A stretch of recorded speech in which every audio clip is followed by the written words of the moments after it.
వరంగల్ ములుగు రోడ్డులోని శ్రీ సద్గురు గురుధాంలో 31 గిరిజన పేద జంటలకు సామూహిక వివాహాలు ఘనంగా నిర్వహించారు.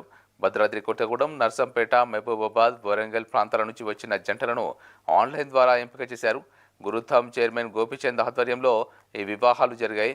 ప్రతి జంటకు బంగారు పుస్తెలు, వెండి మట్టెలు, చీర, ధోతి, కండువ, పూజా సామాగ్రి అందించారు. ప్రత్యేక ఆర్టీసీ బస్సులు ఏర్పాటు చేసి సౌకర్యం కల్పించారు. సుమారు 2000 మందికి భోజన సౌకర్యం కల్పించారు. వనవాసి కేంద్రం అధ్యక్షుడు రామచంద్రయ్య పాల్గొని నూతన దంపతులను ఆశీర్వదించారు. చేయాలనంటే ఎంతో ఖర్చుతో కూడుకున్న పని.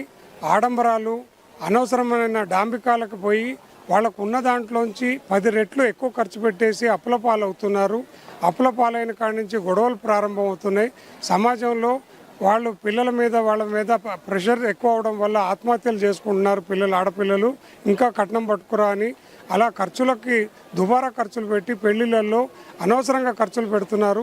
ఆ ఖర్చును నివారించడానికి అందరం కలిసి ఒక చిన్న కార్యక్రమాన్ని పెడితే దాంట్లో వాళ్ళ పెళ్లిళ్ళు సాంప్రదాయ ప్రకారంగా చేస్తే ఆ దైవ అనుగ్రహంతో పాటు వీళ్ళందరి ఖర్చును మనం భరించిన వాళ్ళమై వాళ్ళకి ఆ భారాన్ని తగ్గించాలనేది ఒకటైతే, ఈ రోజులలో పెళ్లిళ్ళు చేసేటప్పుడు పెళ్లిళ్ళని పూజారులు కాకుండా ఫోటోగ్రాఫర్లు, వీడియోగ్రాఫర్లు ఎక్కువ చేస్తున్నారు. ఇటు చూడు అటు చూడు అని వాళ్ళు చూసే పద్ధతికి అసలు పెళ్లి మీద దృష్టే ఉండట్లేదు వాళ్ళకి.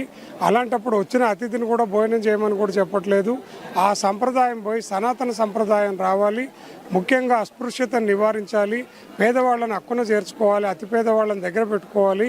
వాళ్ళల్లో ఉన్న చెడు ఆలోచనల్ని తగ్గించాలి అని అంటే వాళ్ళని దగ్గర పెట్టుకొని వాళ్ళకి సపోర్ట్ చేయాలనే ఉద్దేశంతో దీన్ని ప్రారంభించడం జరిగింది. ముఖ్యంగా ఈరోజు ఇవి బులెటిన్ అప్డేట్స్. కీప్